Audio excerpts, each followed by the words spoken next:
আওয়ামী লীগের 3 তলা ভবন দখল করে নিজেদের সাইনবোর্ড ঝুলিয়ে দলীয় কার্যক্রম শুরু করেছেন জাতীয় নাগরিক পার্টি এনসিপির নেতাকর্মীরা। আর এই ঘটনাকে কেন্দ্র করে সামাজিক যোগাযোগ মাধ্যমে চলছে নিন্দার ঝড়। ক্ষুব্ধ প্রতিক্রিয়া জানিয়েছেন স্থানীয় বাসিন্দারাও। শনিবার 10 মে দুপুরে ভোলার চরফ্যাশন উপজেলার চরফ্যাশন পৌর সদরের কলেজ রোডে অবস্থিত আওয়ামী লীগের দলীয় কার্যালয়টি দখল করে নিয়েছে জাতীয় নাগরিক পার্টি এনসিপি। সরেজমিনে দেখা যায় ভবনের ছাদে মাইক লাগিয়ে প্রচার চালাচ্ছেন এনসিপির নেতাকর্মীরা। একই সঙ্গে সাইনবোর্ড ঝুলিয়ে আওয়ামী লীগ নিষিদ্ধের পক্ষে প্রস্তুতিমূলক সভা করছেন তারা। স্থানীয় সূত্রে জানা যায়, আওয়ামী লীগ সরকার পতনের পর উপজেলা আওয়ামী লীগের কার্যালয়টি ভাঙচুর ও অগ্নিসংযোগের ঘটনা ঘটে। লুট হয় অনেক প্রয়োজনীয় আসবাবপত্র। এরপর থেকেই পরিত্যক্ত অবস্থায় পড়েছিল সেই ভবনটি।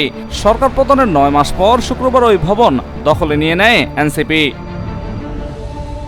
এনসিপির চরফ্যাশন উপজেলা প্রতিনিধি দাবি করা ওহিদ ফয়সালের নেতৃত্বে এই ভবনটি দখলের ঘটনা ঘটে। তিনি জানান, দলের কার্যক্রম চালানোর লক্ষ্যে এনসিপির স্থানীয় নেতারা আমজাদ হাবিব, নূরে আলম নাসিম, শরীফ হোসাইন ও মোহাম্মদ শাহাবুদ্দিন এই দখলে অংশ নেন। তিনি আরো বলেন, এখন থেকে চরফ্যাশনে এনসিপির সব দলীয় কার্যক্রম এই কার্যালয় থেকেই পরিচালিত হবে। এদিকে এই বিষয়টি নিয়ে প্রতিক্রিয়া জানিয়েছেন স্থানীয় এক মুক্তিযোদ্ধাও। তিনি বলেন, আওয়ামী লীগ স্বাধীনতার দল। স্বাধীনতার 54 বছরে এই প্রথম কোনো রাজনৈতিক দল আওয়ামী লীগের কার্যালয় দখল করে নিজেদের কার্যক্রম শুরু করেছে, যেটি ইতিহাসে নজিরবিহীন ও নেক্কারজনক।